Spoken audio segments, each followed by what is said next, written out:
आज मैं आपको हाइपरटेंशन से रिलेटेड कुछ जानकारी देना चाह रहा हूं।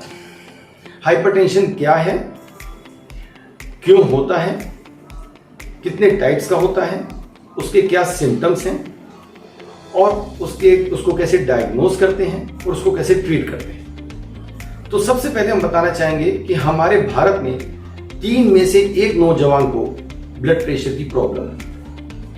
और हाइपरटेंशन होता क्या है, जब हमारी ब्लड वेसल में जो ब्लड फ्लो करता है उसका प्रेशर बढ़ता है, उसको हम लोग हाई ब्लड प्रेशर या फिर हाइपरटेंशन कहते हैं। इसके 2 कंपोनेंट्स होते हैं, सिस्टोलिक ब्लड प्रेशर और diastolic blood pressure. Systolic blood pressure ऊपर वाला ब्लड प्रेशर को कहते हैं, डायस्टोलिक नीचे वाले को कहते हैं। ब्लड प्रेशर और हाइपरटेंशन 2 प्रकार के होते हैं, प्राइमरी या फिर एसेंशियल हाइपरटेंशन।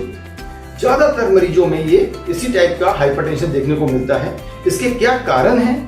ज्यादातर ये जेनेटिक या फिर एनवायरमेंटल फैक्टर्स या फिर लाइफस्टाइल फैक्टर्स से रिलेटेड होता है। जो लोग खान पीन में परहेज नहीं करते हैं, सॉल्ट ज्यादा लेते हैं, स्मोकिंग ज्यादा करते हैं, अल्कोहल ज्यादा लेते हैं, लाइफस्टाइल बहुत पुअर है, वेट बहुत ज्यादा है, ऐसे लोगों में प्राइमरी या फिर एसेंशियल हाइपरटेंशन होने के चांसेस बहुत ज्यादा होते हैं। दूसरा टाइप का हाइपरटेंशन होता है सेकेंडरी हाइपरटेंशन। 5 से 10% हाइपरटेंसिव पेशेंट्स सेकेंडरी वाले होते हैं। इसके मुख्य कारण होते हैं जब भी किसी को कोई किडनी की प्रॉब्लम हो या फिर किडनी में जो ब्लड वेसल्स फ्लो करती हैं उसमें नैरोइंग हो जाए या फिर एंडोक्राइन डिसऑर्डर्स में, ऐसे में सेकेंडरी हाइपरटेंशन होता है। इस टाइप के पेशेंट्स को कैसे पता करते हैं कि सेकेंडरी वाला है? जो कोई पेशेंट को अगर ब्लड प्रेशर बहुत ज्यादा हो, 3 या 4 ड्रग से भी कंट्रोल ना हो रहा हो, यंग एज में हो, ज्यादातर उनको सेकेंडरी हाइपरटेंशन ही होता है। हाइपरटेंशन के क्या सिम्टम्स होते हैं? आपको जानकर ये आश्चर्य होगा कि 50% लोगों में हाइपरटेंशन के कोई सिम्टम्स ही नहीं है, एसिम्प्टोमेटिक होते हैं। वो 50% पेशेंट जिनको सिम्टम्स होते हैं, ज्यादातर या तो उनको हेडेक होता है, सर में दर्द, वो भी पिछले हिस्से में, और अर्ली मॉर्निंग हेडेक होता है, या फिर पेशेंट की आंखों में धुंधलापन आना, कानों में कुछ आवाजें आना, चक्कर सा आना। ऐसे कोई सिम्टम्स अगर किसी भी पेशेंट को मिले तो प्लीज अपना ब्लड प्रेशर जरूर से चेक कराएं। अगर आपको ब्लड प्रेशर का कोई भी डाउट है तो उसको हम लोग कैसे डायग्नोज करते हैं, इसके लिए हमारे पास JNC joint national committee JNC 8 ने हाइपरटेंशन को डिफरेंट स्टेजेस में बांटा है। नॉर्मल इंडिविजुअल का blood pressure less than 120/80, systolic blood pressure less than 120, diastolic less than 80 होना चाहिए। एलिवेटेड ब्लड प्रेशर, इसमें हमारा systolic blood pressure 120 to 129, diastolic less than 80 होना चाहिए। स्टेज 1 हाइपरटेंशन, जिसमें सिस्टोलिक 130 to 139 और डायस्टोलिक 80 to 89 होना चाहिए। स्टेज 2 हाइपरटेंशन, जिसमें हमारा systolic more than equal to 140 और diastolic more than equal to 90 होना चाहिए। और हाइपरटेंसिव क्राइसिस, जब ब्लड प्रेशर बहुत ज्यादा होता है, उसमें systolic more than 180, diastolic more than 120 होना चाहिए। तो डिफरेंट स्टेजेस हैं हमारे ब्लड प्रेशर की, कौन से पेशेंट किस स्टेज में है, उसको कौन सी मेडिसिन चाहिए।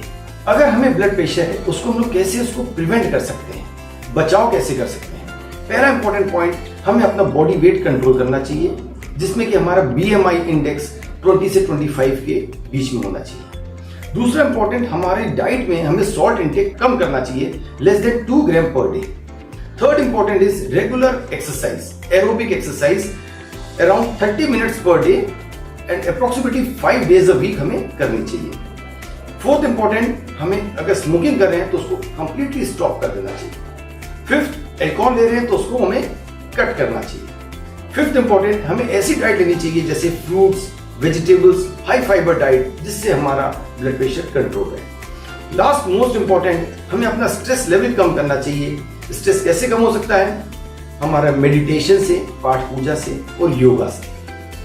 अगर हमें ब्लड प्रेशर हो गया है तो हमें ये सब मेजर्स जरूर अपनाने चाहिए। अगर हम अपना ब्लड प्रेशर कंट्रोल नहीं करते तो उसके क्या कॉम्प्लिकेशंस हो सकते हैं। तो बॉडी का कोई भी ऐसा ऑर्गन नहीं है जो हाई ब्लड प्रेशर से प्रभावित ना हो। स्टार्टिंग फ्रॉम टॉप, सबसे पहले तो ब्रेन हेमरेज, अगर ब्लड प्रेशर बहुत ज्यादा है, ब्रेन हेमरेज होने के चांसेस ज्यादा हैं। मेमोरी डिसफंक्शन, मेमोरी लॉस होने के चांसेस हैं।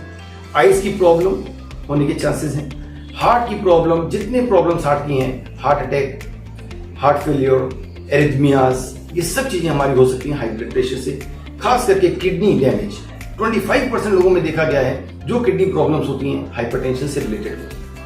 अगर आप चाहते हैं कि हमें इस टाइप के कोई भी कॉम्प्लिकेशन ना हो तो प्लीज, अगर आपको कोई भी हाइपरटेंशन रिलेटेड सिम्टम्स हैं या नहीं भी हैं, तो जब भी आप अपने कंसल्टेंट या फिजिशियन को दिखाने जाते हैं तो अपना ब्लड प्रेशर जरूर से चेक कराएं।